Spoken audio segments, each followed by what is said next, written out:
네, 오늘 서울은 어제에 이어 또 최고 기온을 기록한 가운데 내일까지는 40도에 달하는 극한 폭염이 이어지겠습니다. 중국을 향하는 태풍에서 동풍이 유입되고 있기 때문인데요. 내일까지는 극한 더위가 계속될 수 있어 주의가 필요합니다. 주말엔 산맥 동쪽 지방으로 게릴라성 호우가 예보되기도 했는데요. 취재기자 연결해서 자세한 상황 알아보겠습니다. 정혜윤 기자, 극한 더위가 오늘과 내일 절정일 것 같다고요? 기상청이 오늘 오전 실시한 정례 브리핑에서 오늘과 내일 사이에 서쪽 지방을 중심으로 극한 더위에 대비해 줄 것을 다시 한번 당부했습니다. 태풍이 남쪽 해상을 지나면서 강한 동풍이 유입되고 있어서 산맥을 넘은 뜨거운 바람이 앞으로 이틀 정도 서쪽 지방에 영향을 줄 걸로 내다본 건데요. 이 때문에 오늘 오전에 폭염 중대경보 지역을 수도권에서 횡성과 춘천 등 강원 영서와 전주와 광주 등 호남 일부로 더 확대했고 낮 기온도 서울 기준 내일까지 39도를 예보한 상황입니다. 현재 기온이 조금 전 서울이 36.9도에서 지금 방금 37도를 웃돌았는데요. 지난 3일 이후에 나흘 연속 올해 최고 기온을 기록한 상황입니다. 특히 구로구 온수동 지역도 39도에 육박하고 있습니다. 주말은 내일은 절기 입추입니다. 서울 등 내륙의 낮 기온이 35도 안팎으로 중대 경보 수준의 더위는 주춤할 것으로 예상됩니다. 다만 경보 수준의 더위는 계속될 것으로 보여서 폭염에 대한 대비가 필요할 걸로 보입니다. 이렇게 더위가 이어지다 보니 단비가 절실한데 그런데 더위가 심했던 지역에 오히려 호우가 예보됐다고요? 네, 그렇습니다. 태풍 돌피는 중국을 향하지만 동풍이 강해지면서 주말과 휴일 사이에 강원 동해안과 경북 동해안 그리고 경남 동부 내륙까지 비가 내릴 걸로 예보됐습니다. 문제는 단비가 아닌 호우라는 점인데요. 기상청은 오늘 브리핑에서 토요일 하루 동해안과 산간 지방에 최고 120mm 그리고 경북 동해안으로도 최고 60mm의 비가 내리고 일부 지역에는 시간당 30에서 50mm의 강한 비가 집중되겠다고 밝혔습니다. 특히 더위가 심했던 부산과 양산 등 경남 동부 내륙도 휴일에 일요일에 다소 강한 비가 확대 내릴 수 있어서 주의가 필요합니다.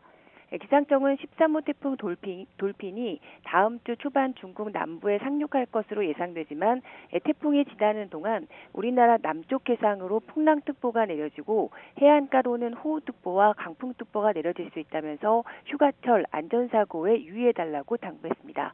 지금까지 과학기상부에서 YTN 정혜윤입니다. 이재명 대통령이 재난 수준의 폭염과 가뭄 대처 상황을 점검하는 범정부 차원의 회의를 처음으로 직접 주재했습니다. 국민 피해를 최소화하기 위해 모든 행정력을 총동원하라고 지시했습니다. 청와대 연결해서 자세히 알아보겠습니다. 강진원 기자, 회의 내용 전해주시죠. 네, 이재명 대통령이 참석한 폭염, 가뭄 대처 상황 점검 회의가 오늘 정부 서울청사 중앙재난안전상황실에서 진행됐습니다. 재난 수준의 폭염 관련 대책 회의를 이 대통령이 직접 주재한 건 이번이 처음입니다. 회의에는 강훈식 비서실장 등 청와대 핵심 참모는 물론 윤호중 행안부 장관과 정은경 복지부 장관 등 관계부처 책임자들이 총 출동했습니다. 각 지방정부의 고위 관계자들도 화상으로 참여했습니다.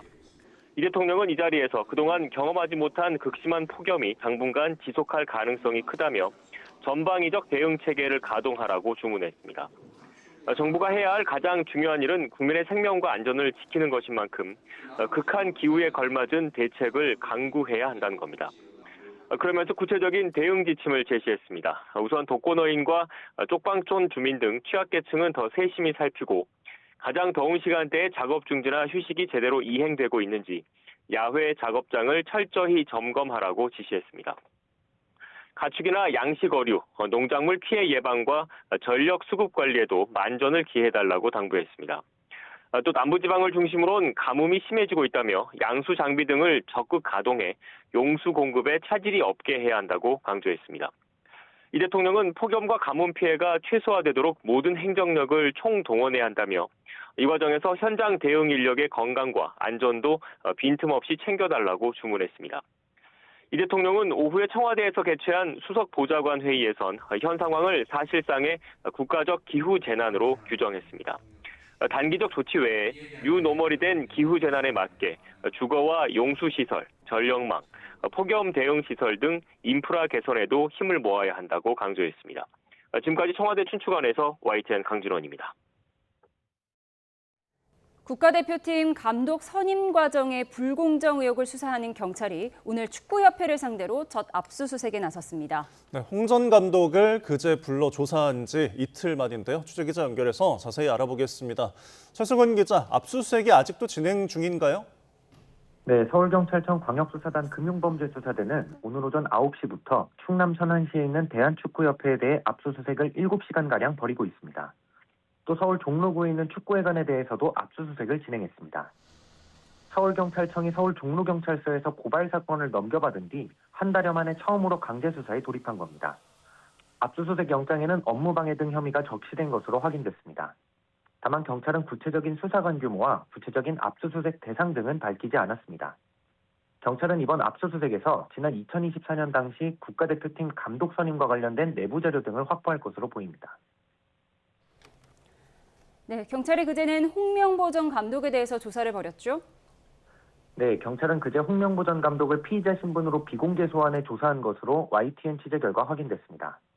최근에는 박주호 전 전력강화위원과 대한축구협회 부회장 가운데 1명 등 참고인들을 잇따라 불러 조사했습니다. 앞서 지난 2024년 7월 한 시민단체는 축구협회가 홍 전 감독을 선임하는 과정에서 협회 정관과 국가대표팀 운영 규정을 위반했다고 주장하며 고발장을 제출했습니다. 하지만 2년이 되도록 결론이 나지 않다가 우리 대표팀이 북중미 월드컵 조별리그에서 탈락하면서 다시 수면 위로 떠올랐습니다. 사안의 중대성을 고려해 사건을 넘겨받은 서울청 금융범죄수사대는 감독 선임 과정에 축구협회 관계자의 개입이 있었는지를 들여다보고 있습니다. 홍 전 감독에 대한 피의자 소환에 이어 축구협회 압수수색까지 경찰 수사에 속도가 붙는 가운데 의혹의 실체가 밝혀질지 주목됩니다. 지금까지 사회부에서 전해드렸습니다. 정치권에서는 정부의 부동산 세제 개편안 발표에 따른 파장이 계속되고 있습니다. 네, 특히 수도권 의원들의 분위기가 심상치가 않은데 여야는 각각 간담회와 토론회를 열고 의견 수렴과 여론전에 나섰습니다. 자세한 내용 국회 연결해서 알아봅니다. 김다연 기자. 네, 국회입니다. 네, 오늘은 여당도 야당도 부동산 세제 개편이 핵심 현안이죠. 네, 그렇습니다. 먼저 더불어민주당은 아침 회의에서 세제 개편은 실거주자를 두텁게 보호하고 과세 형평을 높이기 위한 목적이라며 방어전에 나섰습니다. 국민의힘을 향해 무책임한 정치 선동을 멈추라고 요구했는데 정책위 의장 발언 직접 들어보겠습니다. 국민의힘은 근거 없는 궤변으로 정치 공세를 퍼붓고 있습니다. 무책임한 정치 선동에 깊은 유감을 표합니다. 네, 민주당 서울시당도 아침부터 부동산 정책 대응을 위한 의원 간담회를 열었는데 비거주 1가구에 대한 문제 제기가 많다며 집중 모니터링하자는 의견이 나온 거로 전해졌습니다. 민주당 김영배 의원은 서울시가 주택 공급의 중요한 축이라면서 오세훈 시장이 공급을 정치적 어젠더로만 활용할 뿐 실제로 나서지는 않는다고 지적했습니다. 반면 국민의힘 최고위에선 다 버리고 지방으로 가라. 그래야 세금에서 벗어날 수 있다는 정책은 정상이 아니라는 성토가 쏟아졌습니다. 장동혁 대표의 발언 직접 들어보시죠. 본인은 10원도 손해보기 싫어서 매수자 대출까지 해줘가면서 29억의 아파트 팔 때 세금 폭탄을 던질 때는 본인은 쏙 빠져나오고 국민의힘은 전문가 토론회도 열었는데 세금 폭탄으로 부동산 생지옥을 만들었다. 고칠 건 고치고 막을 건 막아야 한다는 목소리가 나왔습니다. 재경희 국민의힘 간사인 배준영 의원은 아침 라디오에서 세제 개편의 목표가 명확해야 하는데 공정과세라는 공자왈 맹자왈 같은 말만 하고 있다며 실질적으로 매매, 전월세 시장에는 큰 피해가 될 거라고 지적했습니다. 네, 각 당의 상황도 짚어보죠. 먼저 민주당 당권 주자들은 전당대회를 앞두고 점점 발언 수위를 높이는 모습이죠. 네, 맞습니다. 이제 전당대회가 11일 앞으로 다가온 가운데 후보들 발언은 점점 거칠어지는 모습입니다. 김민석 후보는 김어준 씨 방송에 나와서 이재명 대통령과 정청래 전 대표의 갈등 구도를 부각하며 명청대전이 없다면 자신이 왜 국무총리를 그만뒀겠느냐고 말했는데요. 정청래 후보는 SNS에서 김 후보의 2002년 후단협 사태를 겨냥해 못 믿을 사람이라고 비판했고 신천지 의혹에 대한 근거도 되지 못한다면서 윤리감찰 필요성을 거듭 제기했습니다. 앞서 송영길 후보는 각종 네거티브로 국민의 삶이 뒤로 밀리고 있다고 우려했는데 오늘 전남 광주 해남 종합병원과 5일장을 찾아서 민심을 들었습니다. 오늘 김민석, 송영길 후보는 텃밭, 호남을, 정청래 후보는 경기를 훑으면서 표몰이에 주력하고 있습니다. 국민의힘은 돌려차기 실언 논란이 불거진 서범수, 진종호 의원에 대해서 당 중앙윤리위 차원의 엄중 조치를 내리기로 했습니다. 멱살잡이에 실언까지 겹치며 고전을 면치 못하고 있지만 국민의힘은 현안마다 견제구를 날리며 반전을 모색하고 있습니다. 장동혁 대표는 아침 최고위에서 개정 형사소송법을 아직 읽어보지 않았다는 이재명 대통령 발언을 정조준했는데요.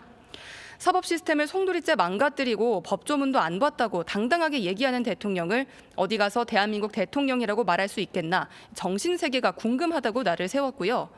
육사 견제를 위해서라도 군사관학교 통합이 필요하다는 취지의 대통령 발언에 대해서도 국방농단 역대급 망언이라고 비판했습니다. 지금까지 국회에서 전해드렸습니다.